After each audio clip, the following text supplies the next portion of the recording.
Hola a tothom, benvinguts aquí a l'Espai de Parlem i moltes gràcies Parlem per convidar-me. Com he explicat, avui toca parlar una miqueta d'intel·ligència artificial.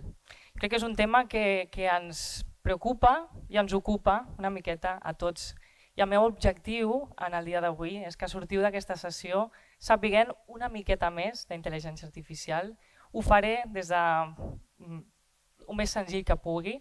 He preparat alguns exemples pràctics, però us demano perdó perquè també hi ha una miqueta de teoria. I és que jo crec que la teoria s'ha d'entendre una miqueta per saber el que hi ha darrere, no?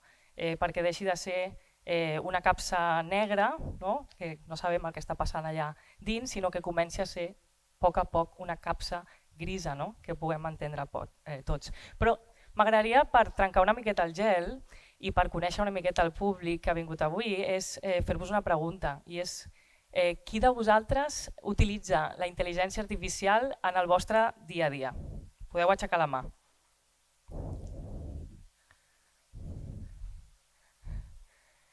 ChatGPT he escoltat per allà, no? Per exemple.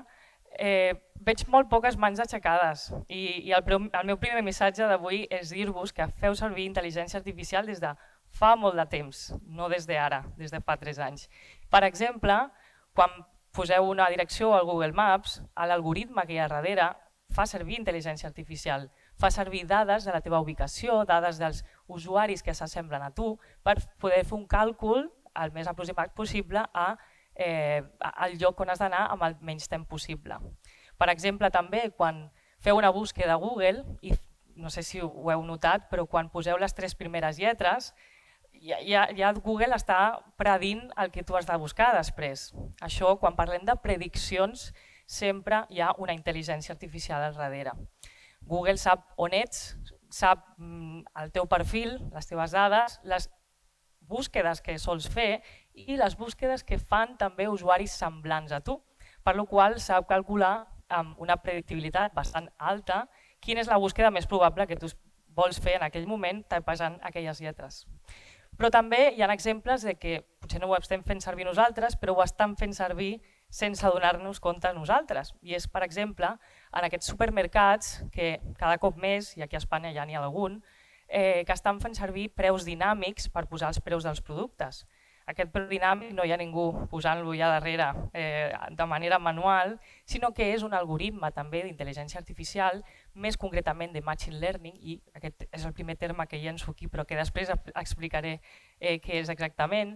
És un algoritme que prediu, fa una predicció que per posar un preu que amb major probabilitat tu pagaràs, evidentment maximitzant el benefici per l'empresa. Però bé, no m'he presentat, jo sóc l'Amanda Ceballo, soc enginyera tècnica en informàtica i gestió i també vaig estudiar un màster en enginyeria informàtica aquí a l'UPC. I el meu background és tècnic, però des de fa més de 10 anys que treballo fent software, fent implementacions de software a empreses, però més des de la part de gestió. És a dir, ja vaig començar programant quan estava a la universitat, però des de molt d'hora vaig començar a dirigir projectes.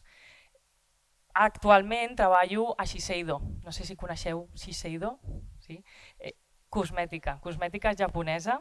Des de Shiseido treballo a l'oficina de transformació digital, a un departament que es diu Beauty Tech Lab, i des d'allà el que es vol impulsar és impulsar innovació, impulsar productes digitals en l'entorn a la intel·ligència artificial a les diferents submarques de Shiseido, que no sé si sabeu que Shiseido no és una marca, sinó que són 30 aproximadament.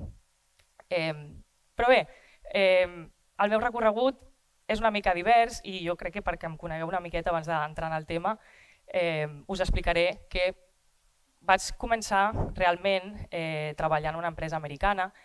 Quan vaig sortir del màster em van oferir treballar als Estats Units, vaig allà cap allà i allà vaig estar 4 o 5 anys treballant en les implementacions d'un software que realment era per optimitzar processos de fàbriques. Eren entorns molt complexos i allà és on vaig tenir com el meu primer contacte amb l'automatització, això que fa la intel·ligència artificial, però sense fer la intel·ligència artificial, processos amb entorns molt complexos, no? Com us podeu imaginar, a una fàbrica o a una empresa que des de que s'agafa el producte en matèria prima fins que es distribueix al consumidor final hi ha molts passos per mig, no? Són processos complexos. Després d'això, de fet, el meu primer chatbot, que quan parlem de chatbot ja és una de les primeres aplicacions que feien servir intel·ligència artificial més a la mà de tots nosaltres, jo crec que potser sona més.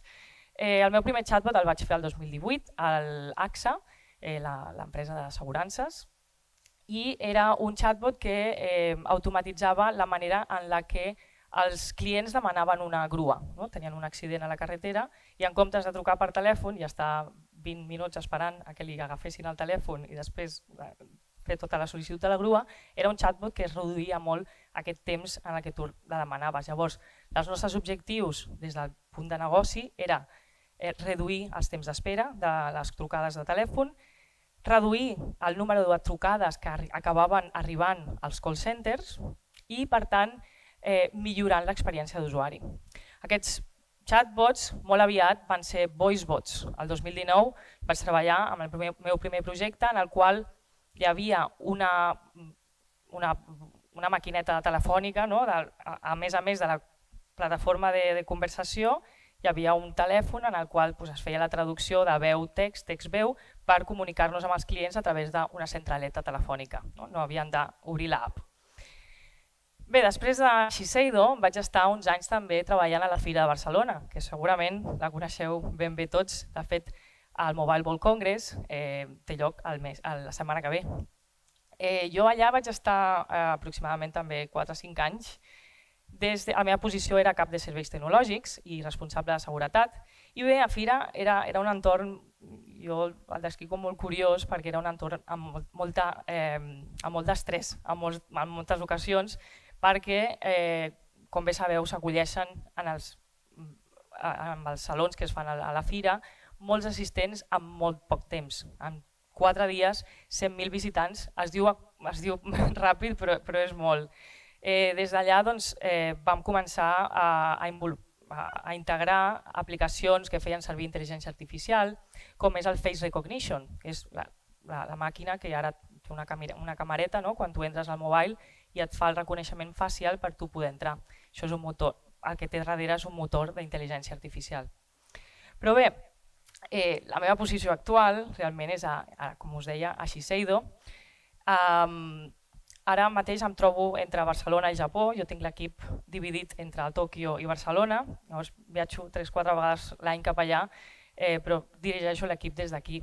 I dirigeixo un equip que fa coses molt interessants, realment és una de les rames de la informàtica que més m'agrada i és la intel·ligència artificial. Tots els projectes que liderem des de l'Oficina de Transformació Digital de Shiseido tenen a veure amb aquesta tecnologia, per la qual jo estic molt contenta. Aquí us he posat 3 dels projectes que crec que són més xulos amb els que estem treballant, com per exemple l'Skin Analyzer, i ara us posaré un petit vídeo perquè veieu com funciona i què és, però és una aplicació que fa servir intel·ligència artificial i més concretament computer vision, dic aquest terme, ara l'explicaré, per analitzar característiques de la teva pell, per després arrugues, punts negres, diferents característiques. Sorry, estic pensant en els noms en anglès. Però bàsicament el que fa és detectar característiques de la pell i recomanar-te uns productes. Llavors fas una recomanació completament personalitzada per aquella persona i no l'estàs ni veient, no? Aquella persona està a l'ordinador de casa seva fent-se aquest escaneig. L'ordinador de casa seva o davant de les tendes amb aquests miralls que hi ha, sobretot a Tòquio els hem implantat a moltes de les tendes que tu et sentes allà i fas l'escaneig. Ara veurem amb el vídeo. Aquest és un producte digital molt potent des del punt de vista que és multidispositiu, tu el pots fer servir, al final un motor d'intel·ligència artificial el pots dissenyar i quan l'has de dissenyar has de pensar que es pot fer servir en un mòbil, es pot fer servir en una web, es pot servir a una aplicació, a WeChat, en el cas de Xina, es fa servir molt, o a qualsevol lloc. I l'has de dissenyar de manera que l'han de fer servir moltes persones de manera recurrent a la vegada. Llavors tens una concurrència de dades molt alta. Aquest producte el vam llançar el 2022 i ara mateix es troba a més de 30 països. El que vam fer després de llançar aquest producte és veure com el podíem evolucionar de manera que no fos un procés tan entretallat entre el client, sinó que fos més fluid. I això ho estem podent fer mitjançant el llenguatge natural. El que volem és anar d'un procés més, vas allà, et fas l'escaneig, fas les preguntes i et dona el resultat, a més una conversació. Llavors estem treballant amb plataformes conversacionals, que li diem, i després parlarem com es resol aquest problema dintre la intel·ligència artificial. I un pas més, a més de la plataforma de conversació, és tenim un motor que escaneja la cara, tenim una plataforma que simula aquesta conversació per fer la interacció entre el sistema i l'humà, i si a més posem un digital human, que li diem un avatar, una persona que tu estiguis mirant però realment no és una persona, és un programa d'ordinador que s'assembla a una persona, per fer aquesta interacció amb els clients encara més natural i fluida. Bé, perquè veieu com funciona i què és l'Skin Analyzer, us he preparat aquest petit vídeo.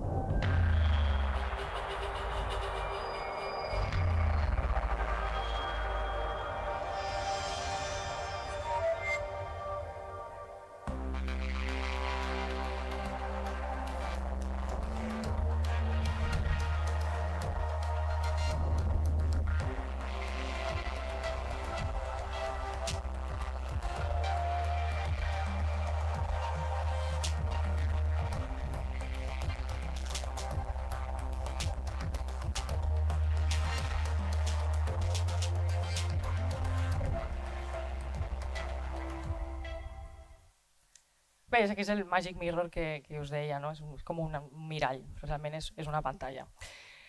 Com veieu, al final de l'escaneig, l'objectiu final és recomanar un producte, perquè els clients comprin. Al final és l'objectiu de les empreses, que nosaltres comprem, que els clients comprin. No només això, sinó també hi ha també algunes mètriques per analitzar com influeix en la compra directa una tecnologia com aquesta, o sigui, com estem influint en els casos en què el client entra a través d'aquest flux de producte digital, i no són com, sinó quan. Quan de gran estem fent la bossa al final de l'e-commerce del client portant-los per aquest flux d'innovació.